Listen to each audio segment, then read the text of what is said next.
नमस्ते सर। नमस्कार। Sir thank you so much, आपने अपना टाइम दिया और as being the senior national spoke person of BJP, आपका समय मिलना बहुत मुश्किल था, बट आप इतने हम्बल, इतने सुलझ हैं कि आपका समय इतनी आसानी से मिल गया, ये मैंने सोचा नहीं था।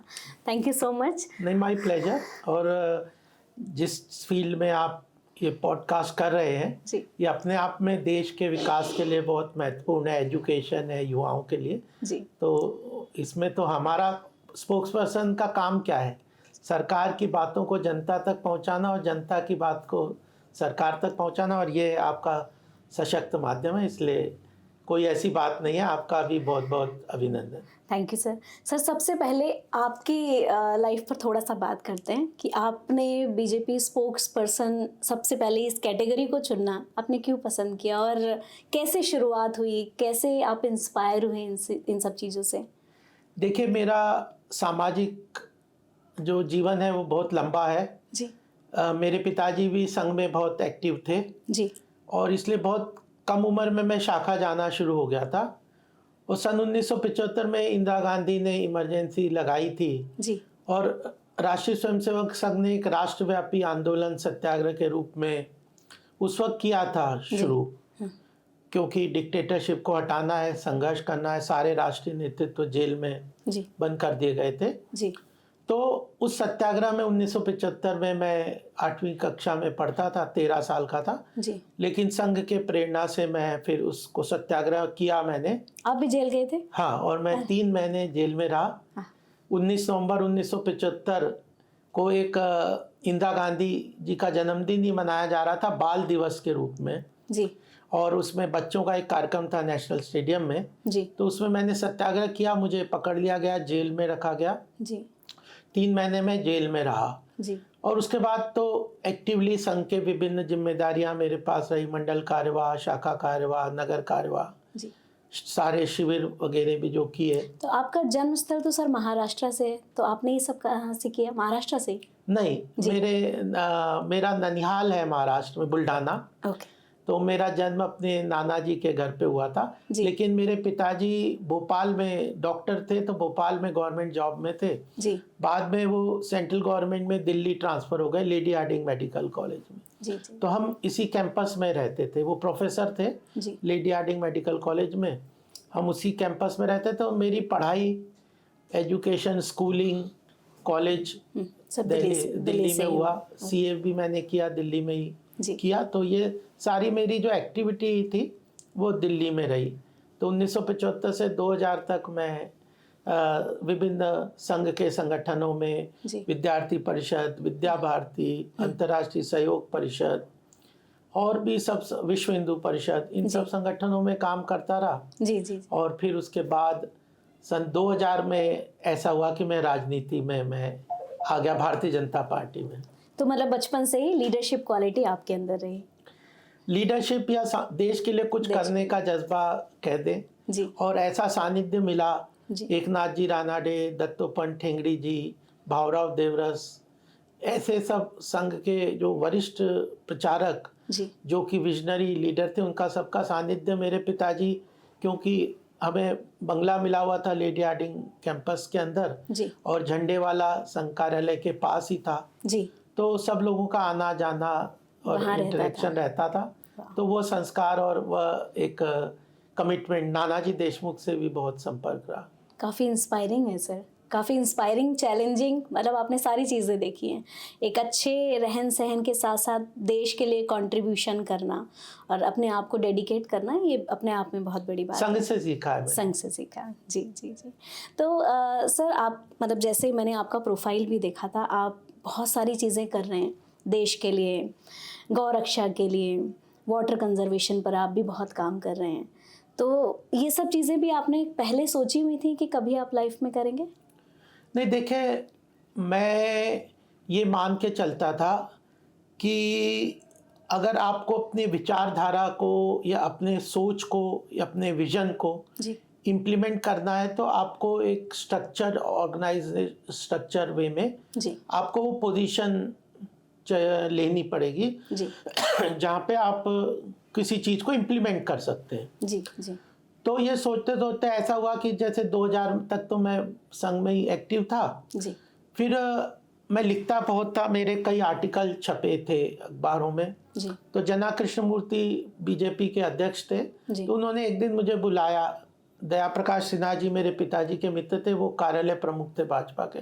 जी उनके थ्रू उन्होंने मुझे बुलाया और उन्होंने कहा कि गोपाल तुम लिखते हो काफ़ी, तो तुम भाजपा ज्वाइन कर लो। जी हम भाजपा में लिखने पढ़ने वाले और ज़्यादा होंगे तो और अच्छा रहेगा। जी जी जी तो मैं कहा कि क्या करूँगा, कैसे ज्वाइन करना, क्या आप एक्सपेक्ट करते हैं। तो उन्होंने कहा कि हमारे एक इंटेलेक्चुअल सेल प्रबुद्ध प्रकोष्ठ बनाया है जी और उसमें शनिवार को मीटिंग होती है सप्ताह में एक बार, जी और 15-20 लोग आते हैं, विभिन्न विषयों पे चर्चा करते हैं, डिस्कस करते हैं और एक पॉलिसी लेवल पे या क्या होना चाहिए इस तरह का एक मंथन वहाँ पे होता है। तो उसमें आपको आना है। मैंने कहा ये तो अच्छा है, मैं लिखता भी हूँ, मुझे अलग अलग विषयों पे और अपनी बात को कहने का मौका, सुनने का मौका मिलेगा। तो मैंने वो ज्वाइन कर लिया। फिर मुझे भाजपा में आके लगा कि जो मैं सोचता था जी कि अपने विचार को, अपने विजन को, अपनी आइडियालॉजी को, जो हम एक महत्वपूर्ण बात सोचते हैं कि हमारा देश हिंदू राष्ट्र हो, हमारा देश संस्कृति के अनुसार, जो भारतीय संस्कृति के मूल्यों के अनुसार एक मजबूत राष्ट्र की तरह विश्व गुरु के स्थान पे खड़ा हो, और समाज के जो अपने पंडित दीनदयाल जी के अंत्योदय समाज के अंतिम वर्ग तक सरकारी योजनाओं का लाभ पूरी तरह से पहुंचना चाहिए, उसका भी विकास में पूरी भागीदारी और हिस्सा हो। तो यह सब काम जब तक हमारे पास सत्ता में हमारी भागीदारी नहीं होगी प्रजातांत्रिक तरीके से, तब तक हम इसको इम्प्लीमेंट नहीं कर पाएंगे। और भारतीय जनता पार्टी एक अच्छा प्लेटफॉर्म है जिसके अंदर आने वाले समय में हम सत्ता अपने हाथ में, अब सत्ता में भागीदारी सुनिश्चित कर पाएंगे और अपने विजन को, और जो हम सपना देखते थे कि धारा 370 कश्मीर में हटना चाहिए, राम मंदिर का निर्माण होना चाहिए, ये जो ऐसे चीज़ें, भारत विश्व गुरु बनना चाहिए, उसको पूरा करने का एक अच्छा माध्यम बनेगा। तो इसलिए मैं भाजपा में एक्टिव हो गया और मुझे धीरे धीरे सभी अध्यक्ष के साथ मैंने काम किया और सब लोगों का प्रेम स्नेह मिला।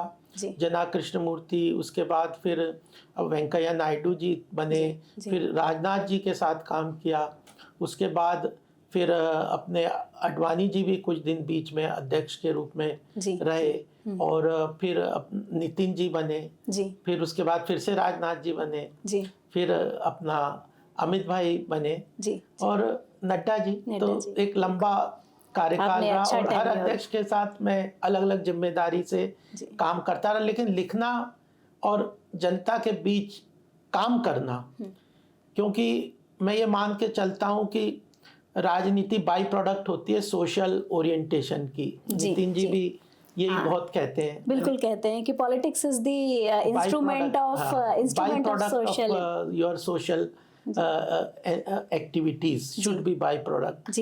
तो इसलिए समाज में उत्थान के लिए अलग अलग माध्यम है।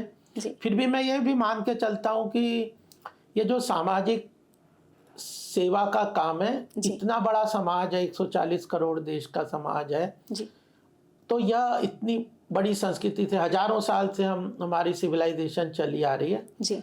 तो यह किसी व्यक्ति विशेष के प्रयास या प्रयत्न से नहीं होती। बिल्कुल, यह एक सिविलाइजेशनल कंटेंट है, एक दैविक शक्तियां हैं जो भी काम करती है। इंडिविजुअल अगर इन कामों में हाथ बटाता है तो उसका अपना विकास होता है। बिल्कुल, ये बहुत महत्वपूर्ण है। अगर मैं गौ सेवा का काम करता हूँ तो गायों की, तो मैं अगर हमने गौशाला चलाते हैं यहाँ 1700 गाय, 1700 गाय 25 वर्ष हो गए हमें, और वो 1700 गायों की सेवा ही करिए ना, बाकी तो करोड़ों देश में गाय होंगी। बिल्कुल, लेकिन हमारा अपना विकास बहुत हुआ है।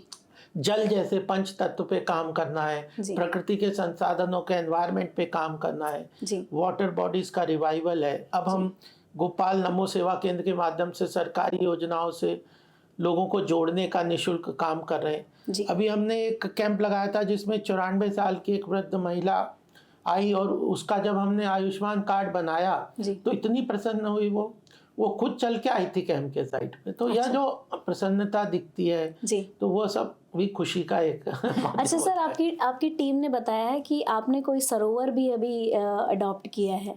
कई सारे, एक जलाधिकार फाउंडेशन हमने एक संस्था बनाई, 2011 की बात है जी। हम भ्रष्टाचार के खिलाफ एक जन आंदोलन, इंडिया अगेंस्ट करप्शन में मैंने बहुत काम किया, एक्टिवली काम किया है जी। और उसमें काफ़ी जो भ्रष्टाचार के खिलाफ जन आंदोलन की जब काम कर रहे थे तो कई जगहों पे जगह जगह हम जाते थे तो हमें लोगों ने कहा कि एक पानी की समस्या पे आपको काम करना चाहिए। पीने का पानी लोगों को मिलता नहीं है, साफ पानी नहीं मिलता, धीरे धीरे ग्राउंड वाटर डिप्लीट होता जा रहा है और कई तरह की समस्याएं, गरीब आदमी के लिए पानी की उपलब्धता बहुत नहीं है, जो कि हवा के बाद सबसे महत्वपूर्ण आवश्यक तत्व है। बिल्कुल। तो हमें लगा कि हमें पानी के ऊपर काम करना चाहिए जी। तो हमने जलाधिकार फाउंडेशन बनाया और पॉलिसी इंटरवेंशन, मेरा फोकस ये रहता है कि जब आप पॉलिसी पे इंटरवीन करेंगे ना जी, सरकार के पास पॉलिसी के अंतर्गत बहुत पावर होते हैं। इंडिविजुअल तो जो चेंज कर पाता है जी, वो कमिटमेंट विल पावर से कर पाता है, लेकिन जब सरकार पॉलिसीज बना देती है किसी चीज पे तो बहुत फास्ट मूवमेंट गोल अचीव कर पाते हैं। जी, जी, जी। अब जैसे एथेनॉल का गडकरी जी को बहुत पैशन है। बिल्कुल। जब सरकार ने एथेनॉल ब्लेंडिंग करी, मैं पेट्रोलियम कंपनी की भी PSU के बोर्ड पे भी रहा हूँ, देखा मैंने आपके प्रोफाइल तो जब एथेनॉल ब्लेंडिंग पेट्रोल और डीजल में किया, पहले 5% किया, 10% किया, अब 20% का टारगेट लिया जी। तो इतनी तेजी से पूरा एथेनॉल का स्ट्रक्चर जी, प्रोडक्शन, किसानों के साथ वो रॉ मटेरियल का खरीदना, उसका प्रोडक्शन करके उसको ऑयल में जो पेट्रोल और डीजल में मिक्स करना, उसके अनुसार जो इंजन वगैरह में चेंजेस है वो करना, तो पूरा इकोसिस्टम एकदम तेजी से बढ़ गया और देश का लगभग 20% ऑफ फॉरेन एक्सचेंज बच रही है, किसानों को फायदा हो रहा है। तो एक विजनरी स्टेप से जब गवर्नमेंट कोई पॉलिसी चेंज करती है तो बहुत बड़ा बदलाव आता है। तो इसीलिए हमने कहा पानी में भी पॉलिसी इंटरवेंशन करनी है कि ग्राउंड वाटर प्राइवेटाइज नहीं होना चाहिए, ग्राउंड वाटर पीने का पानी सबको निशुल्क मिलना चाहिए, पीने योग्य पानी, हमारा संविधान भी यही कहता है। तो इन पॉलिसी इंटरवेंशन के लिए काम किया और उसमें जनता का भी सहयोग होना चाहिए, केवल गवर्नमेंट से नहीं होगा। जी जी जी, जनता को भी काम करना, अपनी जिम्मेदारी, कर्तव्य, डायरेक्टिव प्रिंसिपल्स जो कहते हैं, कर्तव्य निभाने। तो वो वाटर कंजर्वेशन हर व्यक्ति का काम है, तो तालाबों को प्रिजर्व करना, कंजर्व करना। तो हमने उस जलाधिकार फाउंडेशन के माध्यम से करीब 2 तालाब तो नोएडा में, 4 तालाब हमने द्वारका में रिवाइव किए, एक आगरा में जो फरहाद पंडित दीनदयाल जी के जन्म स्थान के पास एक करीब 100 एकड़ में एक तालाब है जी, पुराना मुगल जमाने का तालाब जो सूख गया था और उस पर एनक्रोचमेंट हो रहा था जी, उसको वहाँ की लोकल बॉडीज के साथ मिलकर रिवाइव किया। हरियाणा में तो करीब 10-15 तालाब हमने रिवाइव किए हैं जी। तो गांव वाले इतने, आपको वीडियोस भी देख सकते हैं, गांव वाले बोलने लगे कि हमारे जो पानी खारा आने लग गया था गांव में, उन तालाबों के रिवाइवल से पानी की लेवल तो बढ़ ही गया बट मीठा पानी आने लग गया। तो जनता की भागीदारी, पॉलिसी इंटरवेंशन के लिए NGOs और थिंक टैंक्स वगैरह को सरकार को सही दिशा में डायरेक्शन देना और उसके बाद सरकार उन पॉलिसीज को इम्प्लीमेंट करते हुए लोगों की आकांक्षाओं, अपेक्षाओं को और जो थिंक टैंक और NGOs जो हैं उन सब की कम्युनिकेशन को इनकॉर्पोरेट करके पॉलिसी बनाएगी तो जन कल्याणकारी पॉलिसी बनती है। जैसे हर घर नल वाला इतना बड़ा मिशन है, तो मिशन मोड में काम हो जाता है। तो इसलिए गौशाला है जी, ये गायों का संरक्षण है, फिर ये वाटर कंजर्वेशन है जी, महिलाओं के लिए यहाँ पे नोएडा, क्योंकि मेरा एक और भी सोचना है कि आपकी विजन तो ग्लोबल लेवल पे हो सकती है जी, लेकिन आपको एक्टिविटी अपने लोकल एरिया में बिल्कुल रखना चाहिए। जो अपने माँ बाप का ख्याल नहीं रख सकता वो दूसरे समाज के लोगों का क्या ख्याल रखेगा। बिल्कुल, बिल्कुल। जो अपने क्षेत्र का ख्याल नहीं रख सकता वो देश की बातें करना तो एक बेमानी सी बात हो जाएगी। बिल्कुल, बिल्कुल। तो गौतम बुद्ध नगर मेरा क्षेत्र है, यहीं पे मैं काम कर रहा हूँ, यहीं पे 1990 से रह रहा हूँ, तो यहाँ के सारे क्षेत्र के अलग अलग आयामों को मैं टच करने का प्रयास करता हूँ जितने मेरी कैपेसिटी है। और टीम बिल्डिंग मेरा एक तरीके से मैं कोशिश करता हूँ कि लोगों की टीम बिल्ड हो जाए। तो सूर्या संस्थान है जिसमें नोएडा अथॉरिटी ने हमें 4 फ्लैट्स दे रखे हैं, उसमें महिलाओं के लिए सिलाई कढ़ाई की ट्रेनिंग स्किल सेंटर्स चल रहे हैं।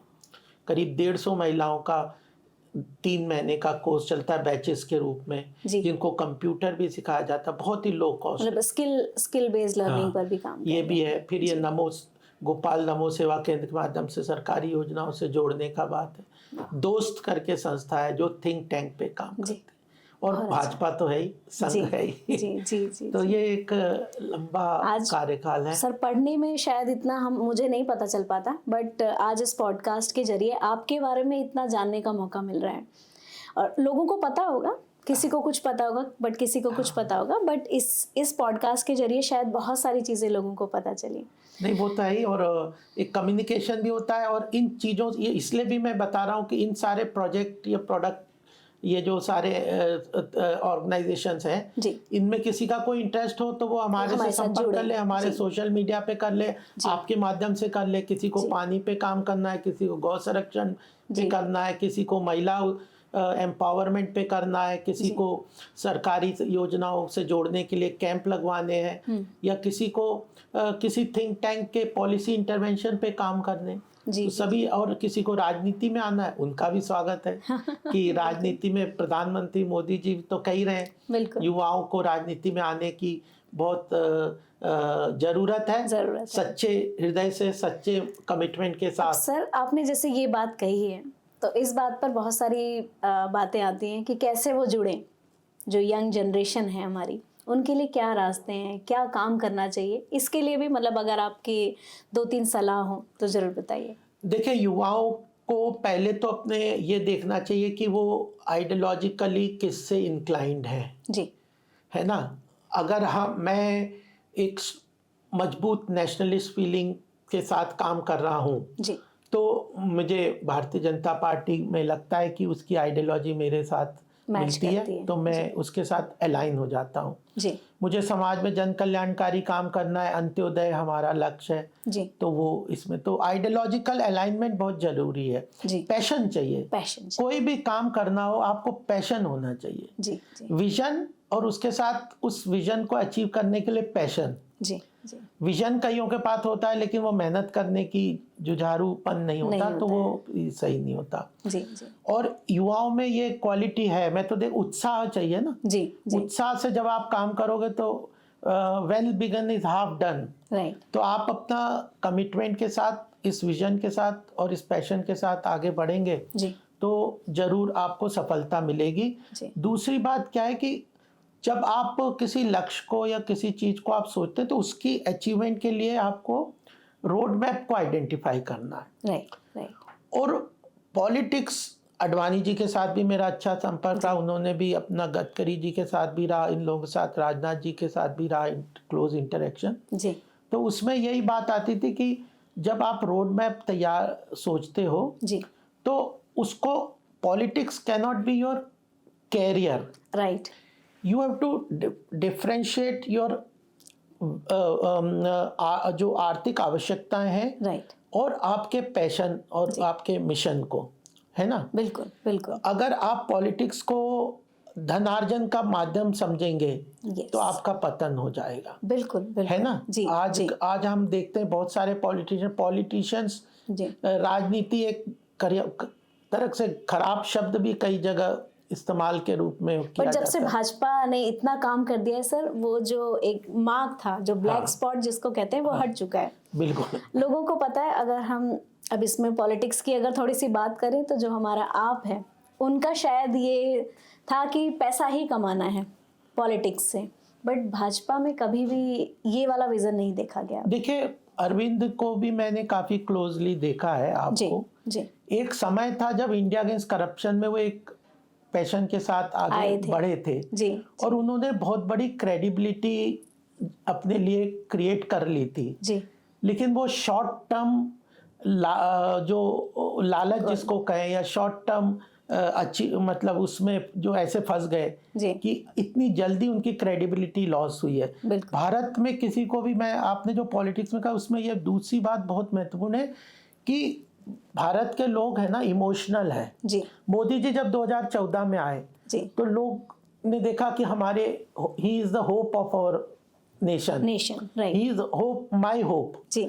तो वो जो क्रेडिबिलिटी उनने अचीव की, अब कल पीछे मैं देख रहा था, प्रधानमंत्री जी का पढ़ भी रहा था एक पॉडकास्ट में जी, उन्होंने कहा ऐसा नहीं मैं भी मनुष्य हूँ, मैं भी गलती कर सकता हूँ। बिल्कुल, भारत के लोग गलती को माफ करने के लिए तैयार रहते हैं जी, एक्सेप्ट करते हैं, लेकिन उनकी जो इमोशन, जो हिपोक्रेसी को वो कभी नहीं जी, वो जो कभी एक्सेप्ट करते, राइट। तो क्रेडिबिलिटी क्राइसिस नहीं होने देना चाहिए। It is a very difficult situation where you build your credibility ji, और पॉलिटिक्स में क्रेडिबिलिटी की बहुत ज़रूरी आवश्यकता है। तो अगर आपने कुछ कार्यों को करते हुए अपनी क्रेडिबिलिटी को अचीव किया है, समाज में एक स्थान प्राप्त किया है, लोग आपको एक अपने लीडरशिप के रूप में रोल में देखते हैं, तो कभी उनके जो आकांक्षा अपेक्षाओं को आपको हर्ट नहीं करना चाहिए।